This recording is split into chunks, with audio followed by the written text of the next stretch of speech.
इस वक्त लाहौर और इस्लामाबाद में तहरीक इंसाफ के 1-2 दर्जनों नहीं सैकड़ों कारकुनों के घरों के ऊपर छापे मारे गए हैं और इस वक्त सैकड़ों कारकुन पुलिस की तहवील में हैं। मैं आईजी इस्लामाबाद और आईजी लाहौर को, आईजी पंजाब को कहना चाहता हूं कि आप अज़ाब इलाही को दावत दे रहे हैं। 10-10 साल के बच्चे आप लोगों ने अपनी कस्टडी में लिए हैं।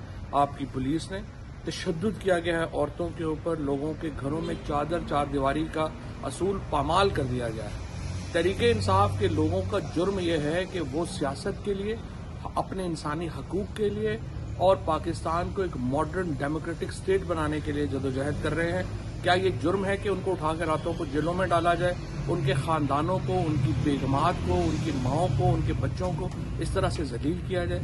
जो लोग आप लोग जो कर रहे हैं ये पाकिस्तान के आइन के मुनाफी है, पाकिस्तान के कानून के मुनाफी है और आप अपने सियासी आकाओं को खुश करने के लिए हद से गुजर रहे हैं। दूसरी बात ये कि जो ही हम ये बात करते हैं, सियासत की बात करते हैं, जलसे की बात करते हैं, यहाँ पे गिरफ्तारियां शुरू हो जाती हैं। इलेक्शन कमीशन ऑफ पाकिस्तान से तो बात करने का फायदा ही नहीं है। जब भी आप उनसे बात करें, बात आ जाती है कि देखें आपको पता ही है हमारे हाथ में तो कुछ नहीं है, आपके हाथ में कुछ नहीं है, यहाँ पे किसी के हाथ में भी लगता है कुछ नहीं है।